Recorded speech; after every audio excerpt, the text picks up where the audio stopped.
नमस्कार, मैं राजेंद्र प्रसाद मीणा पीरिटी ज्योग्राफी भूगोल की क्लास से आगे से स्टार्ट करेंगे। पीछे वाली वीडियो में हमने प्रवास के अर्थ और परिभाषा कंप्लीट कर ली थी। हम चल रहे थे प्रवास के प्रकारों के ऊपर, प्रवास की धाराओं के ऊपर, अर्थात आज हम प्रवास कैसे होता है, कैसे का मतलब उसका प्रकार क्या है, उसकी धाराएं क्या है। यहाँ हम कई बार हमसे प्रकार पूछे जाते हैं, कई बार हमसे धाराएं पूछी जाती है, तो हम वहाँ पर कंफ्यूज हो जाते हैं। आपको कंफ्यूज होने की कोई ज़रूरत नहीं है। प्रकार पूछे तो भी मतलब वही है, धारा पूछे तो भी मतलब वही है। यहाँ पर एक चीज़ और है, हमारे भारत में प्रकार और धाराएं दो प्रकार से प्रसारित होती है। एक तो होती है अंतर्राज्य और एक होती है अंतर्राज्य। अंतर्राज्य में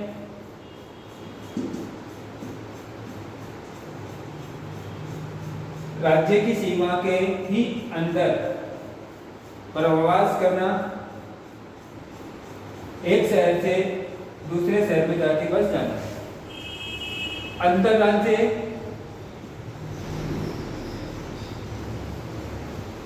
प्रवास में एक राज्य से दूसरे राज्य में जाकर बसना।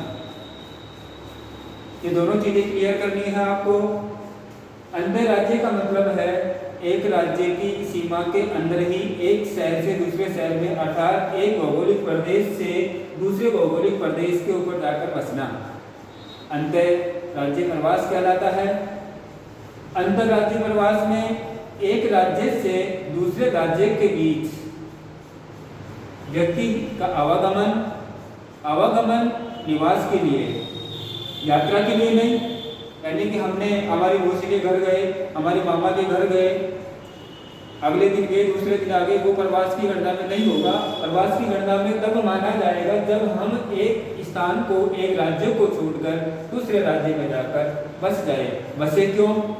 पीछे अपने कारण देखे थे, रोजगार के लिए, शिक्षा के लिए, विवाह के कारण, व्यापार के लिए या मनोरंजन के लिए, कुछ दिनों के लिए या स्वास्थ्य सुविधा लेने के लिए हम ऐसा कर सकते हैं। एक राज्य को छोड़कर हम दूसरे राज्य में जा सकते हैं। यहाँ पर हम देखें, अगर हम भारत की स्थिति देखें अंतर राज्यों में या आंतरिक राज्यों में, अंतर राज्यों में भारत की स्थिति में महाराष्ट्र प्रथम स्थान पर है। किसके लिए? दूसरे राज्यों से जनसंख्या को आकर्षित करने में। अर्थात महाराष्ट्र में सबसे ज्यादा लोग जाकर बसने की सोचते हैं। क्यों सोचते हैं? वहां पर क्या क्या है? वहां पर शिक्षा है, रोजगार है, वहां पर ये दो मनोरंजन है, मनोरंजन। इन सुविधाओं के चलते महाराष्ट्र में भारत के अन्य राज्यों से जनसंख्या निकलकर सबसे ज्यादा निवास करती है। दूसरे स्थान पर दिल्ली आता है, तीसरे स्थान पर गुजरात आता है। ये प्रवास की गणना किसमें हो रही है? अंतर राज्यों में। दिल्ली में क्यों होता है? दिल्ली में अब क्यों लोग समझने आते हैं? क्योंकि दिल्ली में हर व्यक्ति प्रशासनिक सुविधा लेने के लिए, अर्थात दिल्ली वैसे भी पूरे हमारे देश की राजधानी क्षेत्र है, इसलिए वहाँ पर हर प्रकार की प्रशासनिक सुविधा उपलब्ध है। इसके लिए लोग चलकर वहाँ पर निवास करते हैं। यहाँ पर गुजरात तीसरे स्थान पर आता है। गुजरात में लोग सबसे ज्यादा आकर्षित होते हैं केवल रोजगार के, क्योंकि गुजरात एक औद्योगिक प्रदेश है, फैक्ट्रियां ज्यादा है। वहाँ पर काम करने के लिए दूसरे प्रदेशों से लोग निकल कर वहाँ पर व्यवसाय करने के लिए जाकर बसते हैं। आकर्षित करने वाले राज्यों में जैसे ये महाराष्ट्र आकर्षित करने वालों में हो गया। एक होता है प्रसारित यानी प्रतिकर्ष, यानी कि निकालने के लिए। अब यहाँ महाराष्ट्र में आएंगे तो कहाँ से आएंगे? ये भी एक चीज हमारे सामने आती है, ये भी प्रश्न हमारे दिमाग में पैदा होता है। उसके लिए बिहार, उत्तर प्रदेश को भी हम ले सकते हैं। बिहार प्रथम स्थान पर है, जहां से लोग निकलकर भारत के अन्य राज्यों में जाकर निवास करते हैं। क्लियर? यहाँ तक कोई डाउट? अगर आपको फिर भी कोई कंफ्यूज हो तो कमेंट करके मेरे से पूछ सकते हैं। ठीक है, अब हम बात करते हैं, ये तो दो टॉपिक आ गए थे बीच में, प्रवास के प्रकार बताने के साथ साथ अंतर्राज्य प्रवास और अंतर्राज्य प्रवास, क्योंकि इनके बारे में भी कई बार सीबीएसई बोर्ड के द्वारा हमसे पूछ लिया जाता है, तो हमारे ध्यान में रहे अंतर्राज्य प्रवास क्या होता है और अंतर्राज्य प्रवास क्या होता है। यह एक राज्य की सीमा है, फिर से दोबारा से देखिए, यह एक राज्य की सीमा है और यहाँ इस राज्य की सीमा के अंदर ही एक व्यक्ति एक शहर से दूसरे शहर में जाकर बस रहा है, इसमें कोई डाउट नहीं है, वो राज्य की सीमा को पार नहीं करता। दूसरा जो प्रवास है हमारा, उसमें व्यक्ति एक राज्य की सीमा को लांघकर दूसरे राज्य की सीमा में चला जाता है। जैसे कि हम हमारे भारत की स्थिति देखें तो भारत में ये कुछ राज्य हैं जो दूसरे राज्यों से लोगों को आकर्षित करते हैं। कैसे आकर्षित करते हैं? शिक्षा के अवसर देकर, रोजगार के अवसर देकर, मनोरंजन के अवसर देकर, या व्यापार के अवसर देकर, या अन्य और कोई सुविधा देकर वो लोग इन राज्यों में आने की कोशिश करते हैं।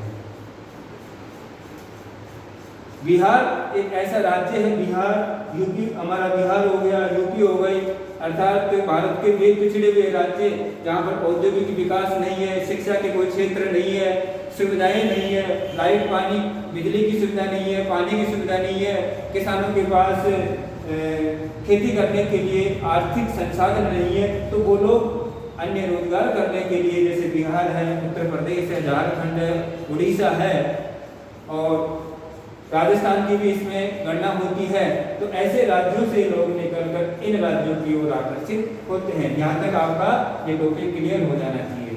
अब हम चलते हैं प्रवास के प्रकार और धाराओं के ऊपर। प्रकार और धाराएं हमने ग्रामीण से ग्रामीण की ओर क्लियर कर लिया था, ये आपके समझ में आ गया होगा। आगे हम करते हैं प्रवास के प्रकार और धाराएं। प्रवास ग्रामीण से ग्रामीण की ओर।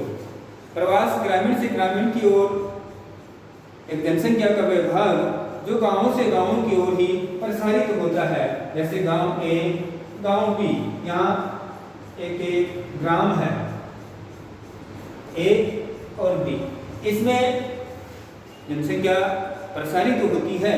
लेकिन यहाँ पर सवाल ये उठता है, इसमें जनसंख्या, कई बार हमसे पूछा है और पिछली वाली परीक्षाओं में भी एक क्वेश्चन आ चुका है, जनसंख्या का गांवों से गांवों की ओर प्रसारित कौन सा भाग होता है, अर्थात जनसंख्या का कौन सा भाग सबसे ज्यादा प्रभावित गांवों से गांवों की ओर होता है। इसमें हम बात करते हैं महिला जनसंख्या की। महिला जनसंख्या गांवों से गांवों की ओर सबसे ज्यादा प्रसारित होती है। किसके लिए? प्रवास के लिए। सवाल होता है महिला जनसंख्या क्यों प्रसारित होती है? इसका कारण अगर हमसे पूछ लिया जाता है कई बार, तो हम वहां पर ये कह सकते हैं विवाह के कारण। यहाँ पर आपके 3 क्वेश्चन क्लियर हो गए हैं। जनसंख्या सबसे ज्यादा भारत में अगर प्रवास करती है तो उसका वर्ग कौन सा है? पहला, यानी गांवों से गांवों की ओर। इसमें जनसंख्या का कौन सा भाग प्रसारित होता है? महिला, क्वेश्चन नंबर 2 क्लियर। इसमें जनसंख्या, महिला जनसंख्या प्रसारित क्यों करती है? उसका आंसर है विवाह। यानी कि एक पहले इस टॉपिक में आपके 3-4 क्वेश्चन बनते हैं जो क्लियर हो गए हैं। अगर फिर भी आपको कोई डाउट हो तो आप कमेंट करके मेरे से पूछ सकते हैं। दूसरा जो बिंदु है, दूसरा जो प्रकार है ग्रामीण से शहर की ओर, इसमें भी जनसंख्या का एक बड़ा भाग प्रसारित होता है। वो इसलिए प्रसारित होता है क्योंकि भारत विश्व का एक ऐसा देश है जो विभिन्नता वाला देश है।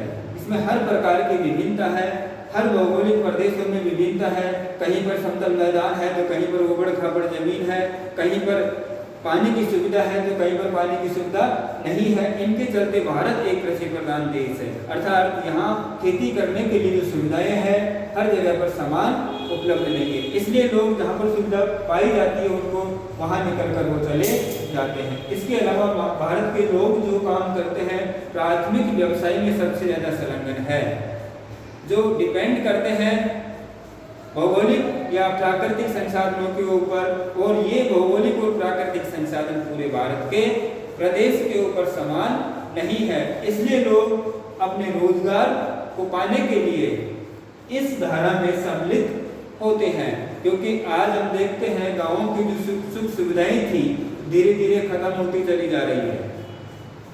गांवों में जनसंख्या बढ़ती जा रही है, पानी की कमी आती जा रही है, तो लोगों के रोजगार भी कम होते जा रहे हैं। लोग अपने मूल व्यवसाय को छोड़कर दूसरे व्यवसाय में जाने की कोशिश कर रहे हैं, और वो व्यवसाय उनको उस जगह पर उस गांव में नहीं मिलते हैं। वो कहाँ पर जाकर मिल रहा है उनको? शहर में।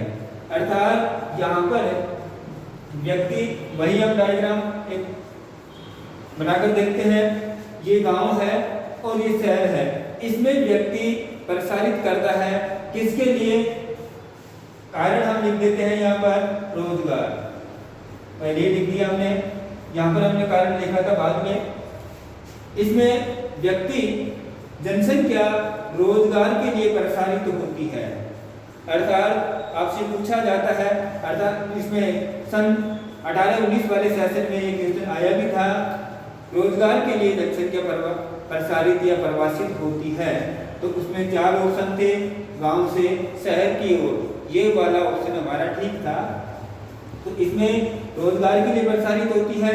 जनसंख्या का कौन सा भाग इसमें प्रसारित होता है? उसमें हम लिख देंगे पुरुष जनसंख्या। क्लियर? यहाँ पर भी 3 बातों का ध्यान रखना है। गांवों से शहरों की ओर जनसंख्या प्रसारित होती है, क्यों करती है? रोजगार के लिए करती है। जनसंख्या का कौन सा बड़ा भाग प्रसारित होता है? पुरुषों का, इसमें महिलाओं का, इसमें पुरुषों का। क्लियर? आगे चलते हैं हम तीसरे बिंदु पर। तीसरा हमारा बिंदु है नगरों से नगरों की ओर। इसमें जनसंख्या का एक छोटा वर्ग, लेकिन अर्थव्यवस्था को वो अधिक प्रभावित करने वाला वर्ग प्रसारित होता है। इसमें जितने भी व्यवसायी होते हैं, व्यवसाय करने के लिए, औद्योगिक अर्थव्यवस्था को संचालित करने के लिए, व्यापार करने के लिए लोग अपने मूल स्थान, मूल शहर को छोड़कर दूसरे शहर में जाके बस जाते हैं। जैसे दिल्ली, कोलकाता, मुंबई,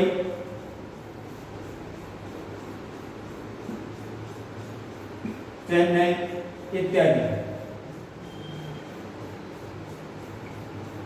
इनमें लोग आवागमन करते हैं एक सुविधा के लिए। सुविधा क्या है? उनके पास एक चैन चलती है, यानी कि व्यापार, व्यवसाय या औद्योगिक इकाइयों को संचालित करने के लिए लोग इसमें प्रसारित करते हैं। इसमें जनसंख्या का एक छोटा वर्ग ही प्रसारित होता है, ज़्यादा जनसंख्या इसमें प्रसारित नहीं होती। अर्थात जनसंख्या का जो उच्च तबके का है, आर्थिक लेवल जिनका उच्च है, जनसंख्या का वह वर्ग इसमें सम्मिलित होता है। आपसे पूछा जा सकता है जनसंख्या का आर्थिक, अर्थात जनसंख्या का आर्थिक दृष्टि से जिनका लेवल उच्च होता है वह प्रसारित करता है या प्रवासित होता है, तो वो तीसरे वर्ग में सम्मिलित होगा, नगरों से नगरों की ओर।